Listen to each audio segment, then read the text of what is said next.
My name is Mel Rose. I'm a Senior Research Fellow at the Global Sustainability Institute.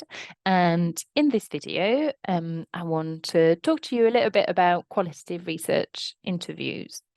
As you know, you will need to do 10 of those interviews towards the end of your social experiment. And we're really aware that some people will have some experience with doing interviews, whereas for others, it will be completely new. So we thought we'd try and come up with a few tips and practicalities to consider before the interview, during and after.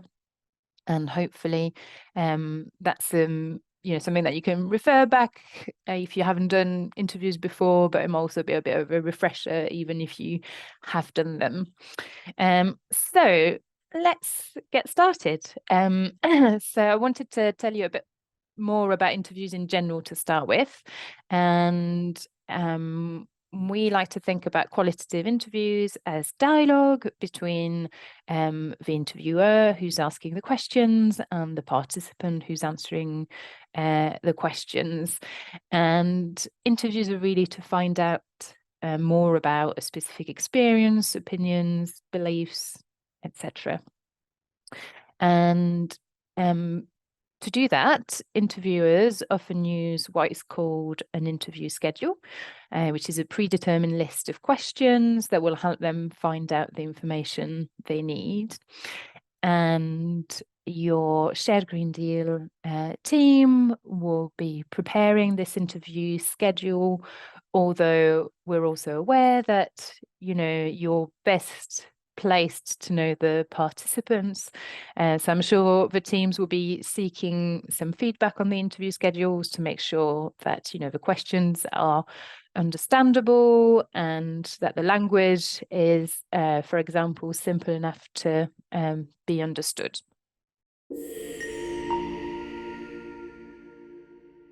Okay, so let's dive in with some practicalities to consider before the interview.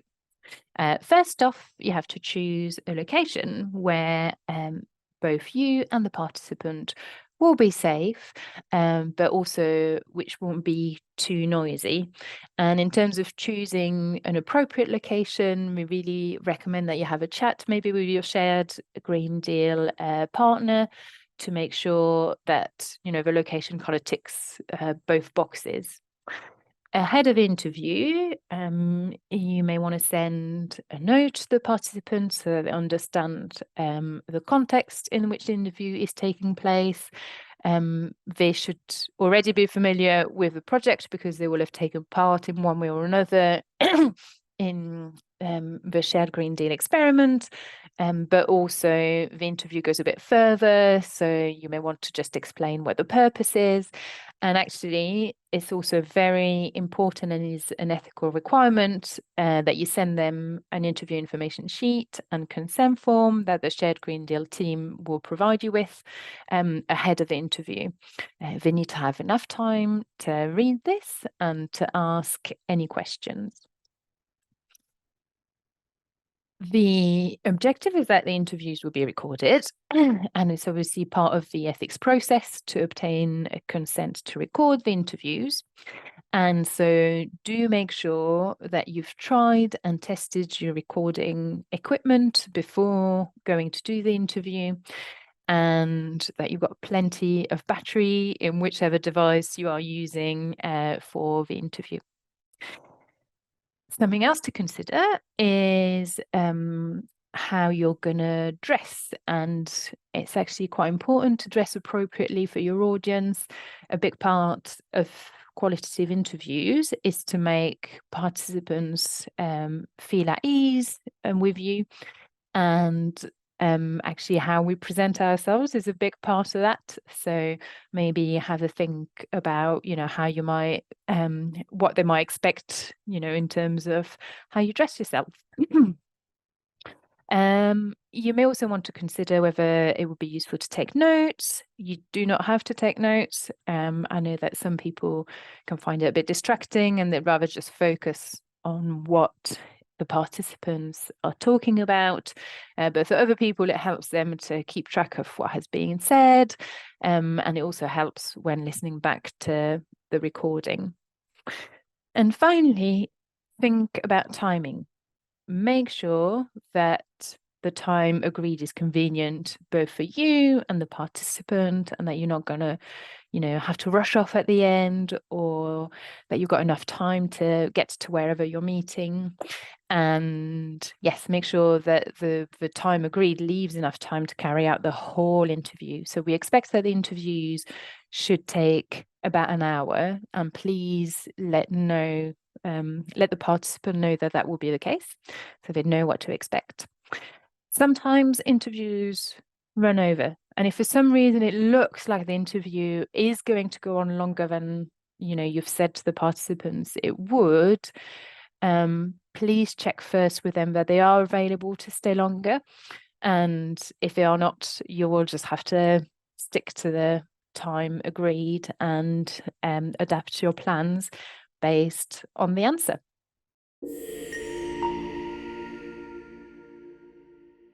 Okay, let's think about beginning the interview. So when you start the interview, it's good practice, obviously, to introduce the project. As I've said, they should be familiar with it because they will have taken part in the experiment. But just a few words of reminder.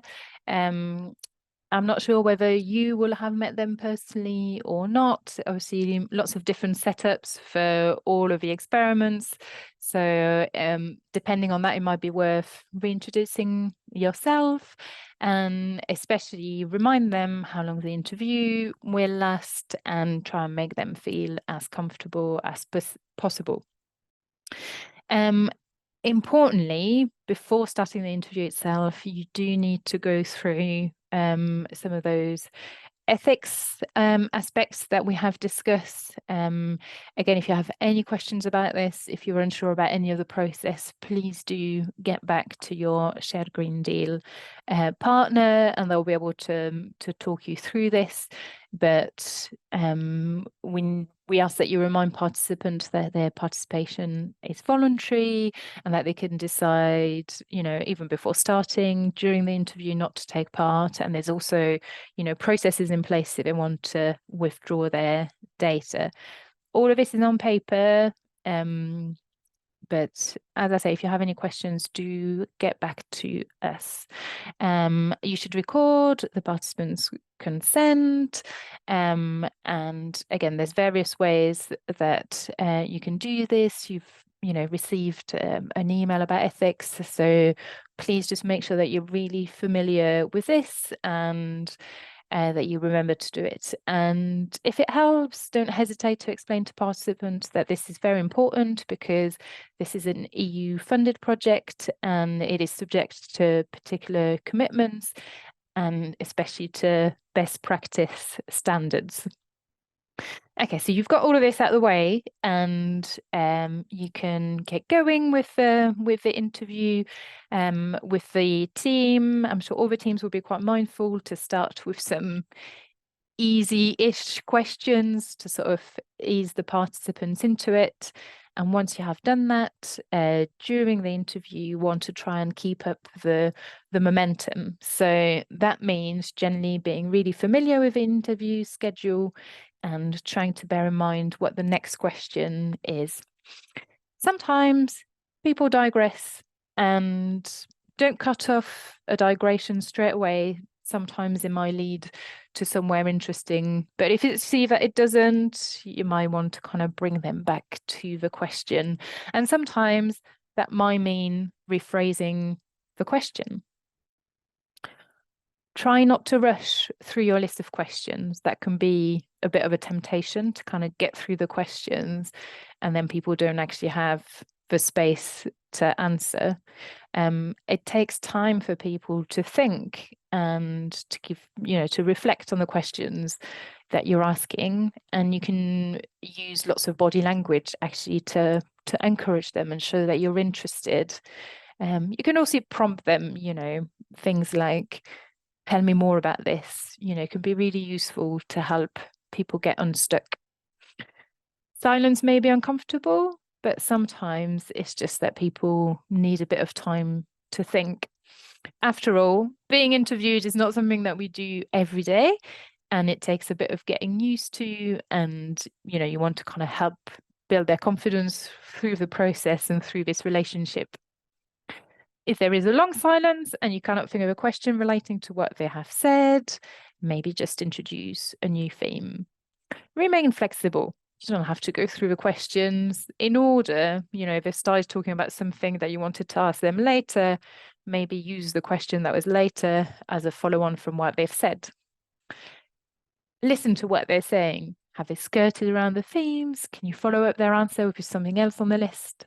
And learn from them. It's not about extracting facts like you would extract teeth. At the end of the day, and we're hoping that this can be a conversation, and that it can be really an interesting, reflective process, both for you and for the people taking part.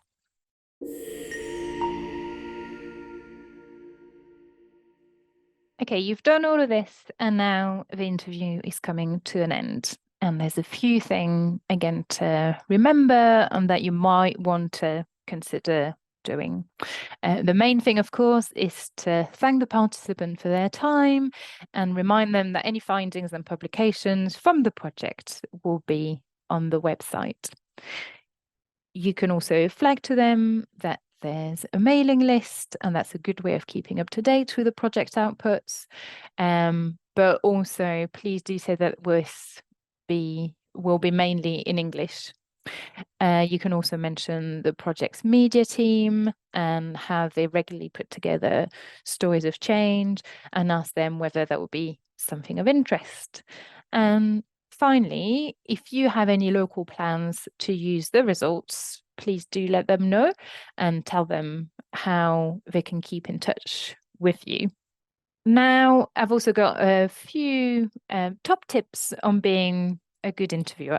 And I guess the top one is to be prepared. And I hope that's come through, to sort of know where you're going, have your equipment ready, have your questions in mind, and that kind of things.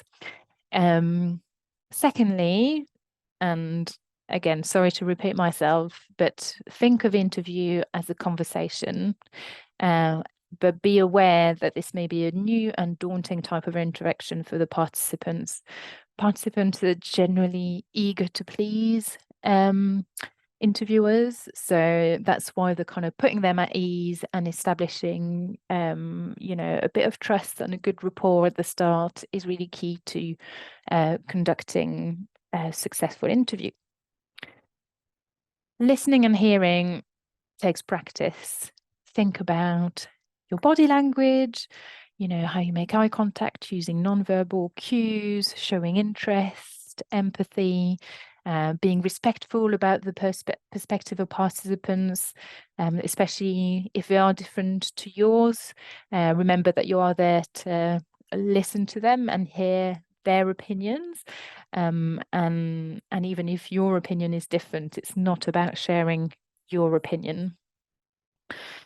The interviewer is not a therapist or a judge, so again, remember that this is meant to be part of the research process, but it's not therapy. Try and stay focused. It can take a lot of energy to get through a 1-hour interview, so probably make sure that you don't have to rush off to anything afterwards, and that you can take a bit of time to take it all in and maybe take some notes about how it all went, and that might also inform your next interview.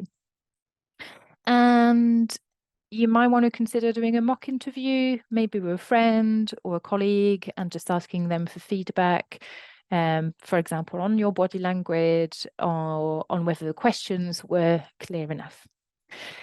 And really try and enjoy it.